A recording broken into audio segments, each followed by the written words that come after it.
Hey guys, welcome back to Homestead Seed. My name's Lisa. I thought today we'd talk about vacuum sealing and long-term storage for goods like flour and rice and stuff. I did a video a couple months ago about vacuum sealing my beans and how I do that.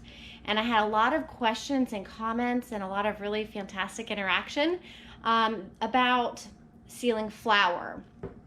The research that I did told me that if you vacuum sealed flour, it still had a little bit of moisture in it and it would go rancid that way.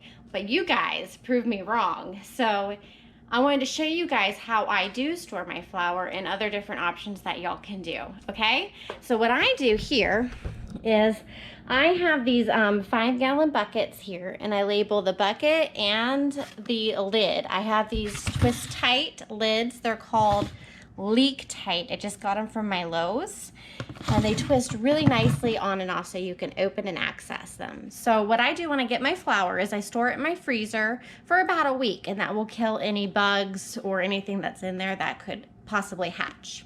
And then I bring it up to room temperature, and then I store it in these gallon buckets. So this one here is specifically my bread flour, but I have buckets with all-purpose flour, rice, black beans, sugar, anything like that. I seal in these after storage in the freezer.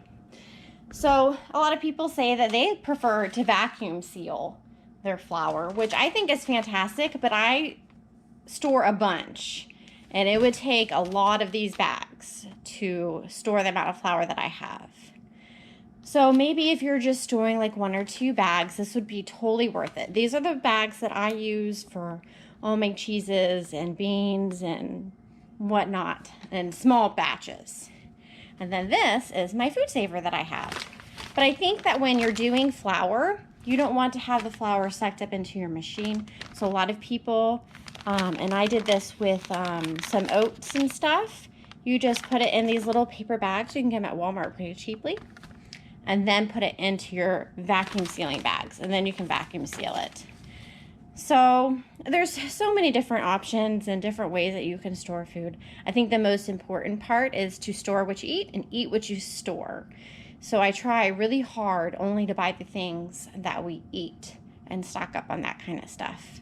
So before I go, I wanted to show you a quick picture of my pumpkins that I grew in the garden this year. I said picture, but I'm going to do a quick video. So these are all of my Seminole pumpkins that I grew. They're all different kinds of shapes and sizes, which I love. Some of them are like bell-shaped, and some of them are these awesome shapes like this. So I did have my sewing machine here, but I packaged it up and put it off to the side since I'm not sewing right now. And I have some spaghetti squash here that I'm still waiting to ripen up. So these should store pretty well, so I keep checking them and rotating them and stuff just to make sure that everything is going good. And we'll just eat these, you know, roast them up in the oven with some butter, maybe some brown sugar, or I can puree it and have pumpkin muffins or pancakes or pie, cheesecake, yum.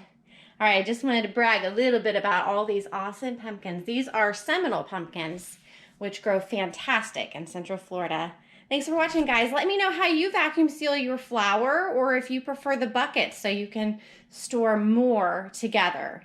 Thanks for watching, guys.